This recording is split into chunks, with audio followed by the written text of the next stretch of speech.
we'll wrap up here with my way too early 2022 tight end rankings. We'll breeze through these a bit quicker than the other positions, given tight end position is pretty much Travis Kelce, maybe Mark Andrews, and that's about it. But let's talk about how I have these guys ranked. Travis Kelce's still a tier on his own. Talks will falter as a 35-year-old. Is he ever going to crumble?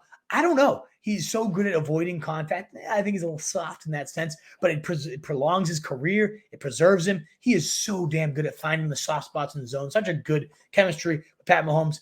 I need to see him fall off before I rank him that hypothetically will. He's a guy I'll continue to go back to the well. I don't care if I'm a year too late on it.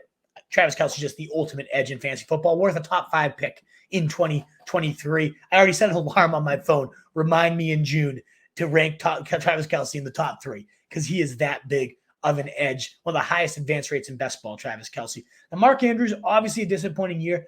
I'm chalking a lot of it up to health, though, because he was having yet again another monster season to kick off 2022, 21, 25, 3-point double, then 19 and 20, gets hurt, and ultimately single digits all the way until this last week, week 17. And that's when I thought he'd finally look the healthiest I've seen him in a long time. 9 catches, 100 yards, back to the Mark Andrews we knew and love. So I think he does still deserve that number 2 overall tier by himself spot, because when he was healthy, he was that. He was still that humongous elite edge that only Travis Kelce could outdo. But a little questionable now moving forward, after being that complete utter lock, you couldn't even question. You got to have a little bit of eyebrow raise there. Then you move to tier 3. These are the guys that are locked in tight end ones, not quite the level of Kelce, but the guys that you wouldn't bench any given, even if there's a fire on Sunday type of guys. Now, Dallas Goedert, my number 3. What a great year he was having before his injury. Steady, reliable at the tight end position. He had 8, 11, 10, 10, 14, 29.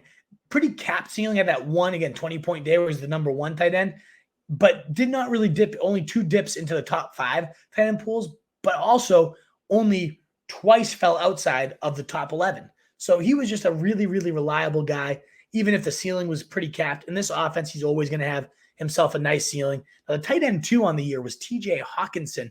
He comes in at my tight end 5 behind George Kittle, who absolutely erupted, was the tight end 1 over the final 4 weeks of the season.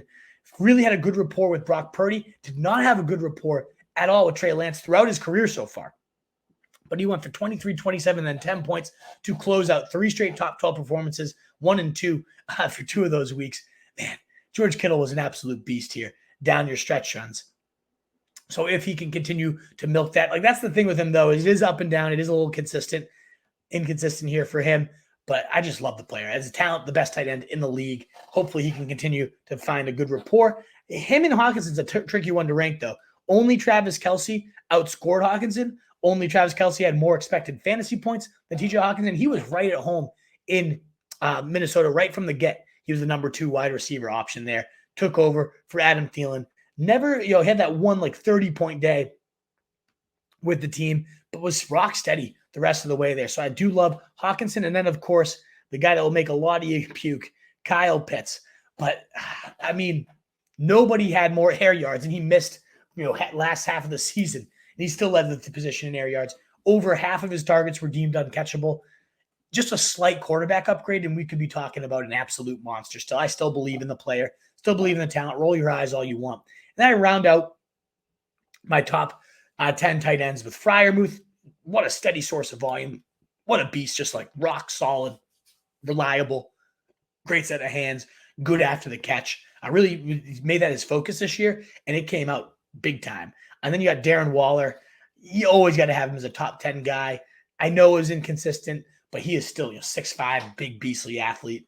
You got to imagine another quarterback upgrade potentially coming there. So I still like Waller, still believe in him. David Njoku, big breakout this past year. Just had a good rapport down the stretch there. I'm thinking about Darren Waller too. 12, 8, and 15 once he finally got back healthy. 10 and 14 to kick off the year before getting hurt. Similar to Mark Andrews. You got to kind of give it that type of respect, that type of treatment. I didn't move my banner. My fault there. Wolfpack.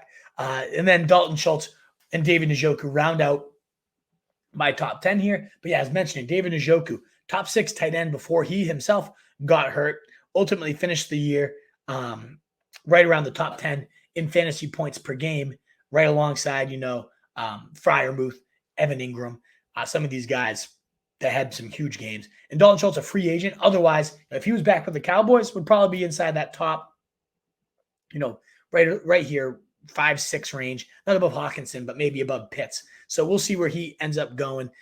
After that, it becomes that kind of throw a dart. So we're not going to dive into these guys, but Dawson Knox, tight end 11. If you're throwing the darts, you want the good offenses. Komet had some big games at number 12 there. Higbee, maybe he reemerges. I don't know. I don't buy that. Taysom Hill, maybe he needs to bump up. He was actually a tight end 2 in standard leagues if you don't get points for receptions. Evan Ingram, only low because he's a free agent. Now, if he resigns with the Jags, and why shouldn't they resign him?